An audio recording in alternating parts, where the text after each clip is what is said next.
আসসালামু আলাইকুম ভিউয়ার্স, আজকে আমি আপনাদের সাথে একটি সুন্দর ভিডিও শেয়ার করব, যেটা হলো সূর্যমুখী ফুলের ভিডিও। আজকে আমি এত কাছে থেকে সূর্যমুখী ফুল গাছ দেখতেছি। এর আগে আমি আসছিলাম এই জায়গায় জামা বানাতে, তখন দেখি নাই, ছোট ছোট গাছ ছিল আর কলি ধরছে, তখন ফুল ফুটে নাই। আজকে এসে দেখি ফুলও ফুটছে আর গাছ অনেক লম্বা লম্বা হয়ে গেছে। আজকে আমি জামা বানাতেই আসছি, এসে আর ভিডিও না করে পারলাম না। কি সুন্দর লাগতেছে চারটা সূর্যমুখী ফুল, আর গাছগুলো অনেক লম্বা। বাহিরে অনেক গরম, তাই দাঁড়িয়ে থাকার অবস্থায় আমি নাই, বাসার দিকে চলে যাই। একটা পাতাও নড়ে না বাহিরের, এত গরম পড়ছে। আমার অবস্থা টাইট। এখানে হাইটা আইসা আবার বাসায় যাব, হাইটা বাসায় চলে যাই। জামা বানাতে দিয়ে ফেলছি আমি আগেই, এখন বাসার দিকে যাব। এগুলো আমার মাপের কাপড়, মাপ দিছি যেই জামা দিয়ে, ওই কাপড়গুলো নিয়ে বাসার দিকে যাব।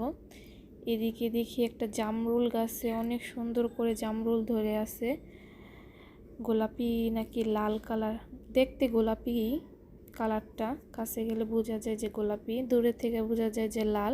অনেক সুন্দর করে ধরে আছে জামরুলগুলো, ঝোপ্পায় ঝোপ্পায় ধরে আছে।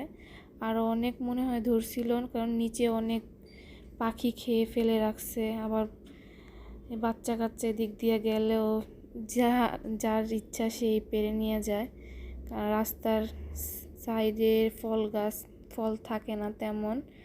আমাদেরও আম গাছে তেমন আম থাকে না, আম বাগানের, ওগুলো রাস্তার পাশেই। দেখেন কি অবস্থা, একটা গাছের পাতাও নড়ে না। কিভাবে মানুষ থাকবে বাংলাদেশে বলেন।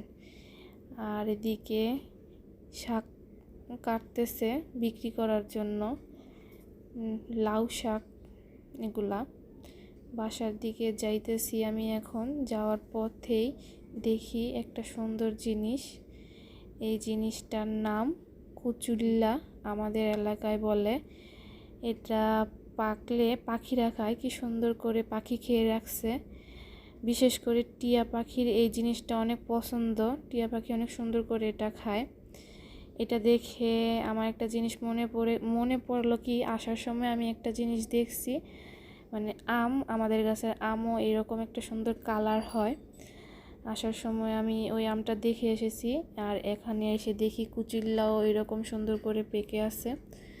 দেখি আমটা পারতে পারি কি না, যে যদি বাগানে কোনো থাকে বাঁশ টাস তাহলে পারতে পারবো, না হলে তো আর পারতে পারবো না।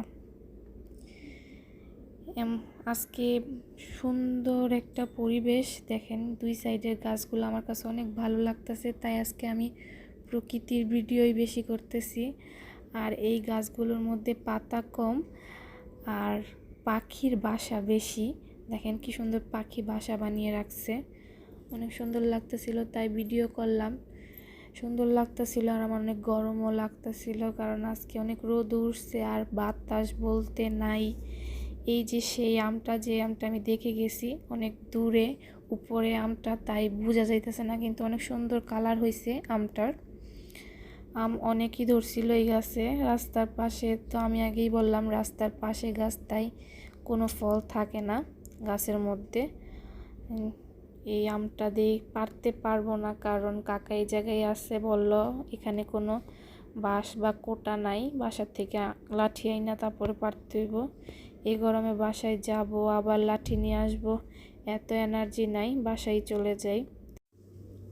আজকে আমার ভিডিওটা একদমই ছোট, আর ফুল ভিডিওটাই প্রকৃতি নিয়েই, তাই প্রকৃতি দিয়ে শুরু করি, প্রকৃতি দিয়েই শেষ করি। ভালো থাকবেন, সুস্থ থাকবেন, আল্লাহ হাফেজ। কি কিছু আনি নাই, আমি তো এই যে এখানে গেছিলাম জামা বানাইতে, আমাদের বাগানে দেখে আসছি অনেক সুন্দর করে একটা আম পাইকে আছে, অনেক সুন্দর একটা কালার। তুমি যাইয়া পাইরা নিয়ে আসো, মামার সাথে যাইয়া।